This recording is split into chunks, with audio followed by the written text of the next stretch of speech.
الحمد لله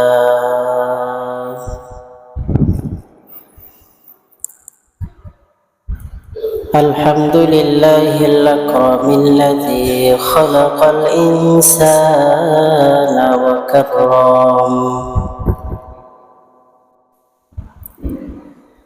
وعلمه من البيان ما لم يعلم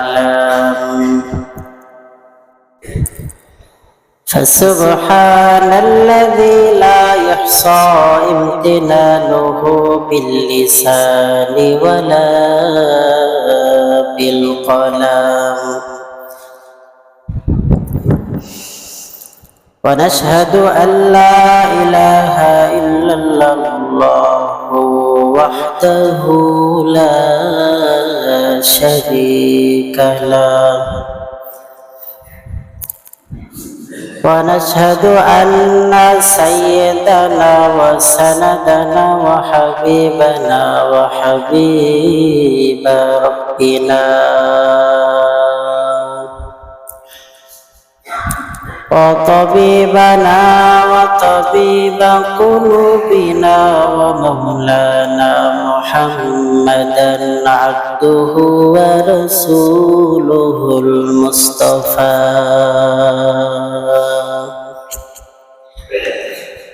صلى الله تعالى عليه وعلى آله وأصحابه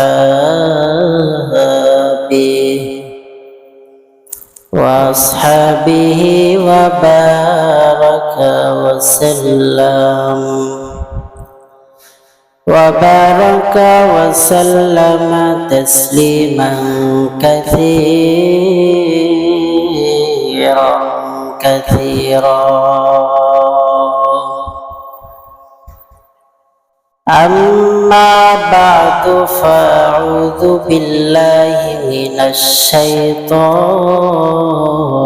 الرجيم بسم الله الرحمن الرحيم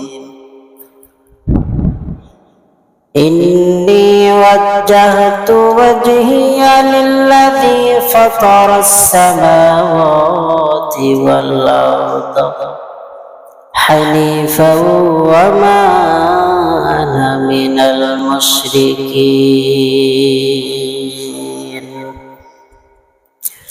وقال النبي صلى الله عليه وسلم الصلاة عماد الدين من أقامها فقد أقام الدين ومن تركها فقد هدم الدين أي هلك الدين أو كما قال النبي عليه الصلاة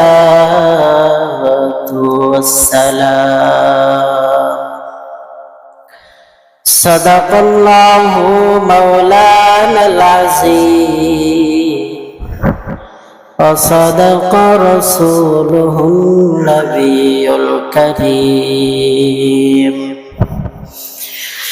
ونحن على ذلك لمن الشاهدين والشاكرين والذاكرين والحمد لله رب العالمين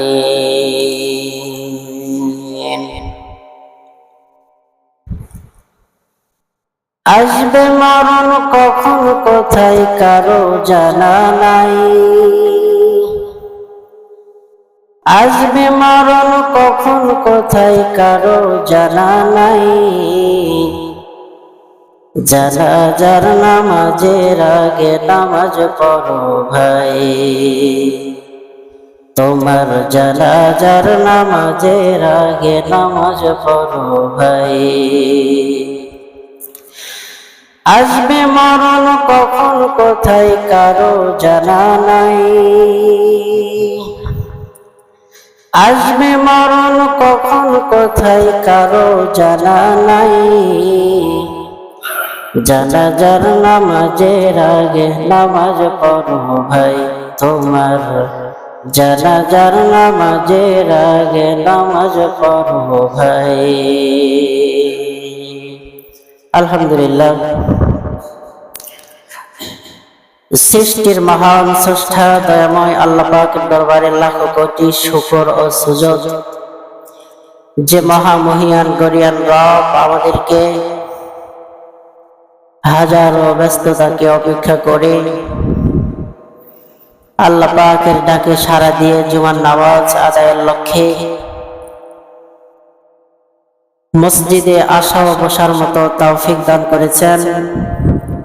এজন্য রবের দেওয়া জবান দিয়ে শক্তি দিয়ে কালেমাতুশ শুকর আদায় করি, সকলে জবান খুলে পড়ি আলহামদুলিল্লাহ। অতঃপর যে মহান রব আমাদের হেদায়েতের জন্য, মুক্তির জন্য যুগে যুগে লক্ষাধিক নবী রাসূল পাঠিয়েছিলেন, তাদের মধ্যে আমার আপনার নবী সর্বশ্রেষ্ঠ নবী, দরদী নবী, মায়াবী নবী, আশরাফুল আম্বিয়া, আফজালুন নবিয়্যিন নবী মুহাম্মদ মুস্তাফা সকলেই পড়ি সাল্লাল্লাহু আলাইহি ওয়াসাল্লাম। রাসূল আকরাম সাল্লাল্লাহু আলাইহি ওয়াসাল্লামের উম্মতের উপরে কত মায়া, এটা যদি আমরা শুধু শুনি, এটা যদি আমরা একটু উপলব্ধি করি, তাহলে তার প্রতি দরুদের আওয়াজ এত নিচু হওয়ার তো কোনো প্রশ্নই আসে না। সকলেই দিল অন্তর মন ভরে রাসূলের প্রতি দরুদ শরীফ পাঠ করি, পড়ি সাল্লাল্লাহু আলাইহি ওয়াসাল্লাম। রাসূলের উপর দরুদ পাঠ করবেন না কেন? যে রাসূলকে আল্লাহ তাআলা নিজের কাছে ডেকে নিয়েছেন, নেওয়ার পরে আল্লাহ পাক বললেন, নবী আপনি কি চান? আল্লাহ পাকের রাসূল বললেন যে আল্লাহ আমি কিছুই চাই না, আমি চাই আমার গুনাহগার উম্মতের নাজাত। আল্লাহ তাআলা আরশে আজিম থেকে বললেন যে নবী এখন তো আমি রব আপনাকে দুনিয়া থেকে আমার কাছে ডেকে নিয়েছি মেরাজের মাধ্যম দিয়া, আপনার চিন্তা করার কোনো কারণ নাই নবী। আপনি এই যে আমার সামনে এসে উপস্থিত হয়েছেন, এখন আমার সামনে আর আপনার সামনে কোনো জায়গা ফাঁকা নেই, অর্থাৎ একেবারেই কাছাকাছি নবী আপনি। এখন আপনি উম্মতদেরকে বলেন নাই যে ইয়া আল্লাহ আমি আমার উম্মতকে কিভাবে ভুলি, আমার উম্মতকে ভুলে আমি একটা সেকেন্ডও থাকতে পারি না। সঙ্গে সঙ্গে আল্লাহ তাআলা জানিয়ে দিলেন নবী হে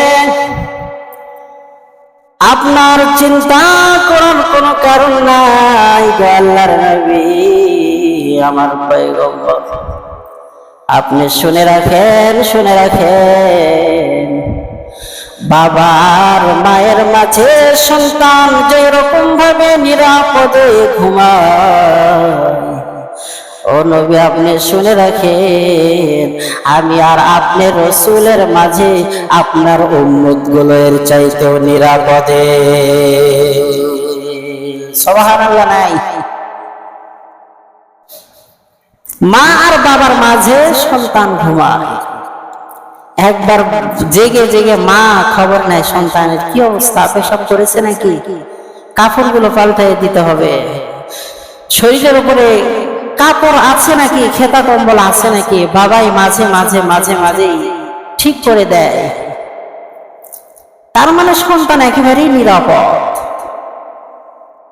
আল্লাহ তাআলা জানিয়ে দিলেন নবী চিন্তা করার কোনো কারণ নাই, মন খারাপেরও কোনো কারণ নাই।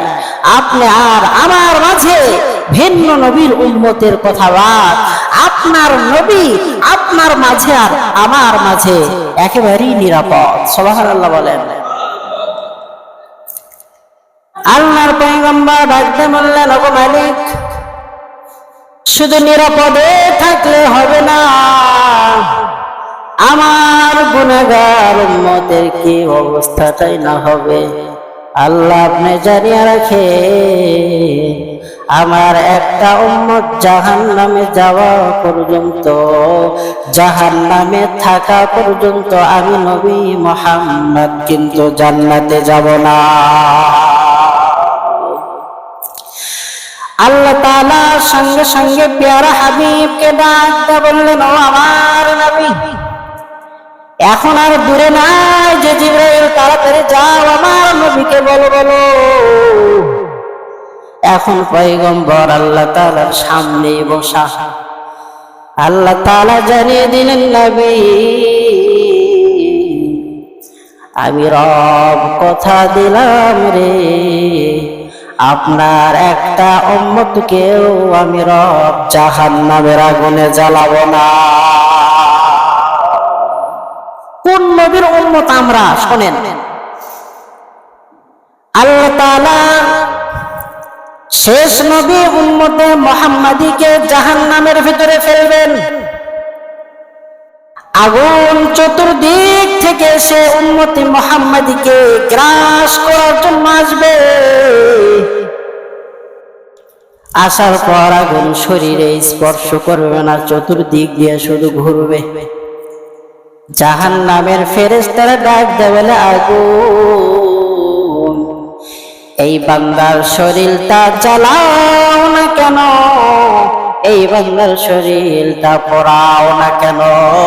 আগুন সঙ্গে সঙ্গে জবাব দিবে, রে ফেরেশতা, এই উম্মত যেন তেন উম্মত নয়, এই উম্মত হলো আখির জামানার নবী জনাবে মুহাম্মদ মুস্তাফা সাল্লাল্লাহু আলাইহি ওয়াসাল্লামের উম্মত। আমি কিভাবে আমার দয়ার নবী মায়ার নবীর উম্মতকে জ্বালাবো? আমার তো এই উম্মতকে জ্বালানোর মতো সমর্থ নাই। আল্লাহ তাআলা সঙ্গে সঙ্গে উম্মতে মুহাম্মাদীকে এমন একটা ঘুম পাড়াইয়া দিবে, মানুষকে অজ্ঞান করার পরে পুরা শরীরটা যদি তাকে যতই চিকিৎসা করা হোক না কেন, বক্ষ বিদীর্ণ করা হোক না কেন, অনেক মা বোনদেরকে সিজার করে, এমন অবশ করাই করে ভেতর থেকে বাচ্চা বের হয়, মা টিয়ারও পায় না। কথা বলেন ঠিক কিনা? অ্যাক্সিডেন্ট হয়ে পুরো শরীরটা শেষ, পুরো পা থেতলা হয়ে গেছে। ডাক্তার এমন ভাবে অবশের ইঞ্জেকশন করে, সব চাক্ষুষ দেখে, কিন্তু বলতেও পারে না যে আমার এখানে ব্যথা হয় কিনা। পরবর্তীর খবর সেটা পরের কথা। আল্লাহ তাআলা এমন ঘুম আর এমন বেহুশ করিয়া দিবে, বান্দা ঘুমেও নাই আবার চেতনও নাই। এই অবস্থার মধ্যে আল্লাহ তাআলা ওই বান্দাকে জাহান্নামের আযাব দিবে। কিন্তু যতই আযাব দেখ না কেন, ওই জাহান্নামের আযাব উম্মতে মুহাম্মাদী উপলব্ধি করতে পারবে না। মুহাম্মদ সাল্লাল্লাহু আলাইহি ওয়াসাল্লামের শানে এগুলো আমাদের সঙ্গে হবে। কি কথা বুঝে আসে? কি জন্য আযাব হবে না? মুহাম্মদ সাল্লাল্লাহু আলাইহি ওয়াসাল্লামের উম্মত, এজন্য জাহান্নামীর অশরীরটা অবশ করে দিবে। অবশ করে দেওয়ার পরে নির্ধারিত যে সময় থাকবে গুনাহের শাস্তি, এই শাস্তিটা শরীর অবশের মধ্য দিয়ে আল্লাহ তাআলা তাকে দিবেন। কারণ আল্লাহ পাকের কথা হক না বাতিল, সত্য না মিথ্যা? আল্লাহ পাকের কথার ভিতরে কোনো মিথ্যা অবকাশ আছে? আল্লাহ তাআলা বলেছেন যে জাহান্নামীদেরকে শাস্তি প্রদান করা হবে। হ্যাঁ, উম্মতে মুহাম্মাদীকে রব শাস্তি দিবেন, কিন্তু আল্লাহ তাআলা আগেই উম্মতে মুহাম্মাদীর পুরো শরীরটাকে অবশ করে রাখবেন। এতই শাস্তি দেওয়া হবে, উম্মতে মুহাম্মাদী টেরও পাবে না। সুবহানাল্লাহ বলে। কোন নবীর উম্মত চিন্তা করেছেন? রবের সামনে গিয়ে যেই নবী আমাদেরকে বলে না, শুধু কান্না করে। যে নবী দুনিয়াতে আসার পরে মা আমিনা মনে মনে করেন আমার পয়গম্বর সিজদায় লুটিয়ে গেছে,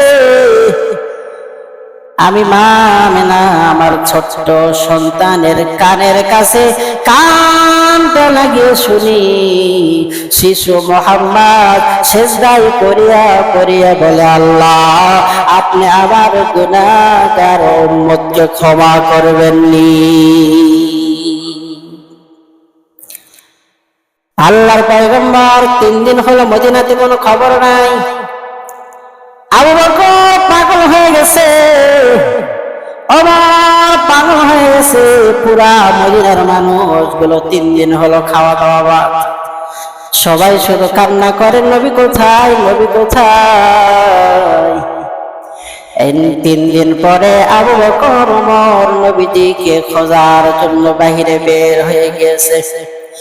বাজারে গিয়ে ওমরে ফারুক রাদিয়াল্লাহু তাআলা আনহু ডাকতে বলে, মদিনার মানুষ, আল্লাহর পয়গম্বরের 3 দিন হলো খোঁজ নাই রে, তোদের মধ্যে কেউ যদি আমার পয়গম্বরকে মারিয়ে ফেলছো তো বলো, তাহলে আমি ওমরের হাত থেকে রেহাই পাবে।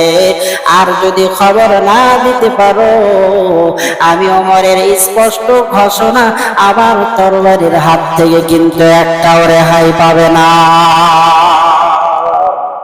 কারণ আমার রাসূল 3 দিন হলো মদিনাতে নাই।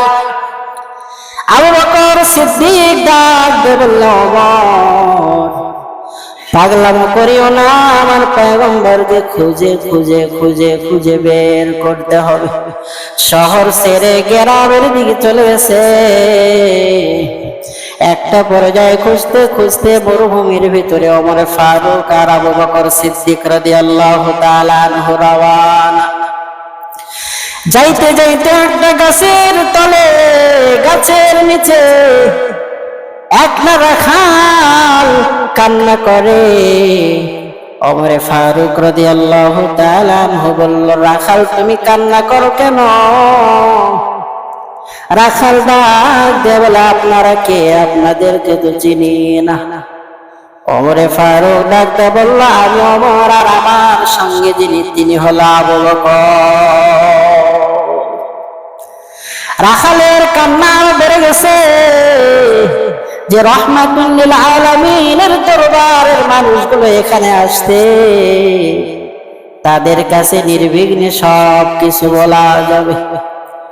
একটা সময় বলে, ওমর আপনার হাতেও ধরি, আবু বকর আপনার পায়েও ধরি, ওই যে মরুভূমির ভিতরে তাকিয়ে দেখেন, আজকে 3 দিন হলো সমস্ত প্রাণীগুলো, ওট ভেড়া কিংবা ছাগলগুলো ঘাসে মুখ লাগায় না।